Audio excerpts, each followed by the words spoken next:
Chers amis qui m'accompagnaient dans l'étude des livres des Névi'im, des prophètes, nous allons étudier le chapitre 21 du livre des Juges, et c'est le dernier chapitre de ce livre, et donc nous ferons le siyum du livre des Shoftim. Alors, le premier verset se réfère à avant la guerre des tribus contre la tribu de Binyamin, et on se situe bien sûr tout de suite après la mort de Yoshua ben Nun, au tout début de l'époque des Shoftim, et après la tragédie qui a eu lieu avec Pilegesh Bagiva, donc la concubine de ce monsieur Lévi, qui a été violée par un groupe de voyous de la tribu de Binyamin, et qui a conduit à une guerre fratricide entre toutes les tribus, d'une part, et la tribu de Binyamin, d'autre part. Et on nous apprend là maintenant quelque chose qu'on ne savait pas auparavant, mais on l'apprend maintenant que avant même de décider de la guerre, les Bnei Israël, toutes les tribus avaient décidé entre eux, et tout homme d'Israël avait prêté serment à Mitzpah, là où ils s'étaient réunis, en disant « Personne parmi nous ne donnera sa fille en épouse à quelqu'un de Binyamin ». Et maintenant, nous reprenons l'histoire après la guerre. Et donc, à Sela Rimon, le rocher de Rimon, s'étaient réfugiés les 600 derniers hommes de la tribu de Binyamin, où ils se sont réfugiés, ils sont restés là-bas pendant 4 mois. Le peuple est venu à Bethel, ils se sont installés là-bas jusqu'au soir devant Dieu, ils ont élevé leur voix, ils ont pleuré beaucoup. Donc, on ne parle pas de Binyamin, on parle des victorieux, de ceux qui ont gagné la guerre. Et là, ils se mettent à pleurer devant Dieu, et ils disent « Pourquoi, Akadosh Baruch Hu, pourquoi une telle tragédie a-t-elle eu lieu en Israël, où une tribu d'Israël, donc la tribu de Binyamin, est en voie de disparition. Aujourd'hui, on s'inquiète pour les requins en voie de disparition, pour les baleines, pour les cachalots. Eux, ils se sont inquiétés. Il y a une tribu de Béné Israël, la tribu de Binyamin, qui est en voie de disparition. Il reste 600 hommes. D'une part, il ne reste plus que 600 hommes de toute la tribu. D'autre part, tous les Béné Israël ont prêté serment de ne pas donner leur fille en mariage à quelqu'un de Binyamin. Et donc, ils ne savent pas quoi faire. Alors, ils pleurent, évidemment. Ce fut le lendemain, le peuple se leva tôt, ils ont construit un autel, et ils y ont apporté des sacrifices d'holocauste et de shlomim. Donc, ils n'ont pas utilisé l'autel qui se trouve à Shiloh, mais ils ont construit donc un nouvel autel. Et on se trouve donc justement à Bethel.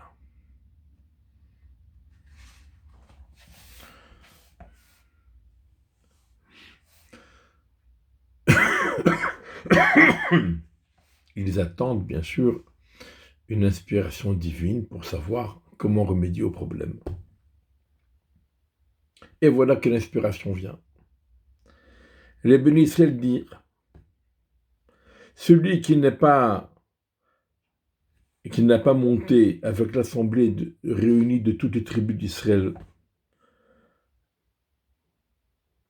El Hachem, avant la guerre, ils avaient prêté serment que tout celui qui ne s'associerait pas à cette guerre serait mis à mort. Donc on ne fait pas dans la dentelle, on tue. Donc les bénis Israël avaient dit, celui qui ne monterait pas parmi les tribus d'Israël vers Hachem, car c'était un serment très fort que celui qui ne monterait pas vers Hachem à Mitzpah, il sera mis à mort.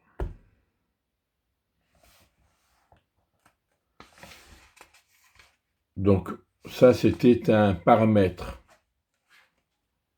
dont il faut se souvenir. Et maintenant, on nous dit, les bénis Israël ont regretté ce qu'ils ont fait à Binyamin, leur frère. Et ils ont dit, une tribu d'Israël est en voie de disparition. Qu'allons-nous faire avec les 600 hommes qui restent et qui sont réfugiés à Selarimon pour les marier à des femmes? Or, nous avons juré au nom de Dieu de ne pas leur donner de nos filles en épouse. Donc c'est ça le problème. Alors ils ont dit, voilà, ils ont eu une idée. Est-ce qu'il y a des personnes parmi les tribus d'Israël qui ne se sont pas associées et qui ne sont pas montées vers Hachem à Mitzpah? Et voici que personne n'avait rejoint le camp de Yavesh Gilad.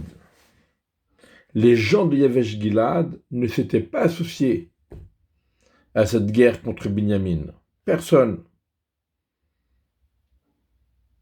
Effectivement, le peuple a été recensé et voici qu'il n'y avait personne parmi les habitants de Yavesh Gilad. Donc, on a trouvé la solution. Ils envoyèrent là-bas, donc l'assemblée envoya là-bas 12 000 hommes parmi les guerriers, et ils leur ont ordonné, allez et vous frapperez les habitants de Yavesh Gilad à l'épée, hommes, femmes et enfants. Et voici ce que vous ferez. Tous les hommes et toutes les femmes qui ont été mariées, vous les tuez. Ils ont trouvé, parmi les habitants de Yavesh Gilad, 400 jeunes filles qui n'avaient jamais été mariées à un homme, et ils les amenèrent au camp de Shiloh, qui se trouve en terre de Canaan. Donc voilà, on a trouvé la solution. On tue les habitants de Yavesh Gilad qui n'avaient pas participé à la guerre contre Binyamin. On prend les 400 filles qui restent, parce qu'on a tué tout le reste, il reste 400 filles, on les prend, on les donne en cadeau aux jeunes de Binyamin. Mais il y a un problème, parce qu'eux, ils sont 600, ils ne sont pas 400. Il en manque 200. Alors, toute l'assemblée envoya des messagers aux rescapés de Binyamin qui s'étaient réfugiés à Selarimon, et ils leur ont dit, ils s'adressèrent à eux, ils les appelèrent à la paix. Alors Binyamin est donc revenu, ils leur ont donné les femmes qu'ils ont laissées en vie parmi les filles de Yavesh Gilad, mais comme on a dit, ils n'ont pas trouvé le bon compte, puisqu'il y en a 200 qui restent en plan. Et le peuple a regretté ce qu'il a fait à Binyamin, parce qu'Hachem a fait une brèche dans les tribus d'Israël. Alors c'est pas Hachem qui a fait, c'est eux qui ont fait. C'est-à-dire Hachem a utilisé, donc, et si on a un problème, c'est eux qui ont fait. Ils n'ont même pas demandé à Dieu la permission de faire. Ils ont décidé de faire. Mais maintenant qu'ils se sont rendus compte de l'énormité de ce qu'ils ont fait, alors c'est Dieu qui a fait. Et nous, on a été les outils de Dieu pour faire cela. Alors les sages de l'assemblée ont dit, qu'allons-nous faire pour marier les 200 qui restent, donc à des femmes, dont on va leur trouver des femmes, puisque toutes les femmes de Binyamin ont été tuées déjà. Alors ils ont dit, Yerushat pleta les Binyamin.